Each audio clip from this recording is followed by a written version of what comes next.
So we've got this van here, and inside someone's done this. This is the bulkhead to stop you from going into the cabin. Not really good. It's just made up of, seems like scrap wood with some, it's like plasterboard screws. But as you can see, it's a bit, more than a bit, it's just not really right, is it? But we got a complete bulkhead from eBay sitting there, so I'm just going to take my time and install it. But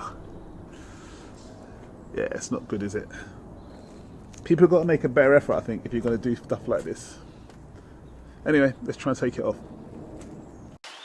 Okay, so let's get straight down to business and start removing the screws so we can get this wooden thing down, because it's just horrible and disgusting. So it was just about ripping out the screws. There was no real point showing this properly because there was no real order. It was just very ad hoc and just random. So just undo the screws if you ever have a scenario like this, and totally remove it.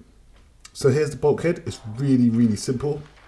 It's just a matter of lining it up, and the holes will be all on the chassis body itself. So just wiggle it in.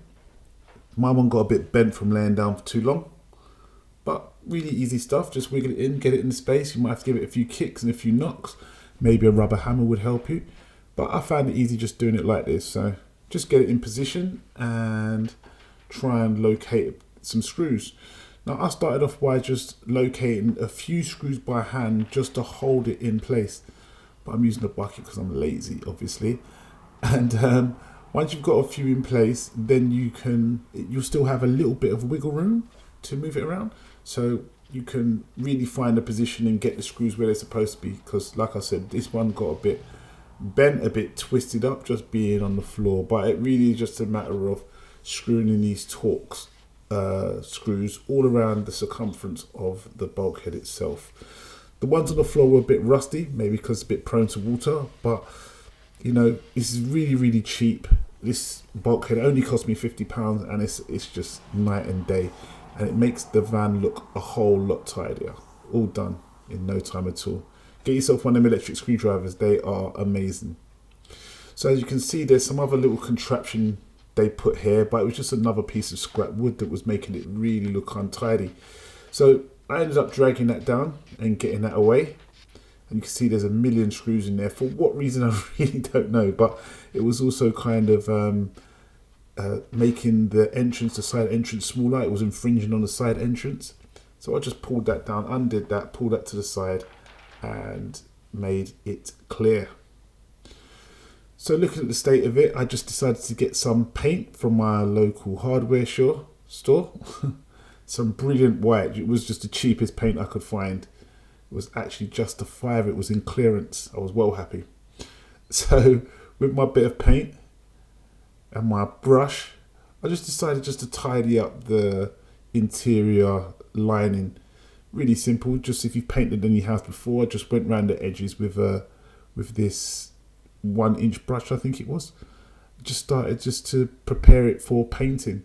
I mean, this paint was a little bit watery. It's because of the quality. It was only a £5. So you get what you pay for.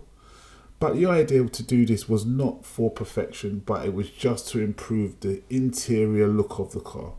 So please don't critique me and say it's no good. It's just to make it look a little bit better than it was looking, because it was really in a bad shape, and you saw by the state of the bulkhead there, you could see it was really terrible. You also saw the condition of the seats in my other video where I've washed the seats. So this car was poorly maintained and probably been a builder's vehicle all of its life. So with my little mini roller, I just went round the edges. This is the first coat. Like I said, the paint was a bit thin, but you get what you pay for. So I just ran round it, put a first coat on, made sure I hit the areas that I had to hit. It was a little bit patchy, but it didn't matter. The first coat is always a little bit sketchy. That's why it's called the first coat. So I did the same thing on the back doors as well, all with that mini roller. And this is a water-based paint, if you didn't know. But you could use wood, you could use oil-based, but this is easy and it worked. just do the same. Just be meticulous in what you're doing. Try not to make too much mess, and always just understand it's not going to look great first time around, so you're going to have to do it again.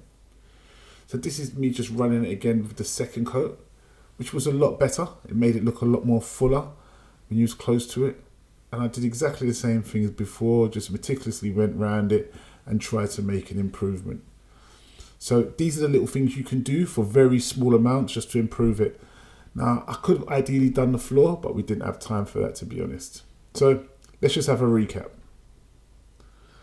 So this is what it looked like before. And in my opinion, it's just horrible and ugly. It looks dirty. It makes the van look tired.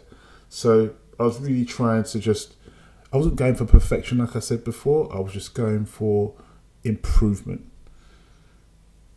So this is the improvement.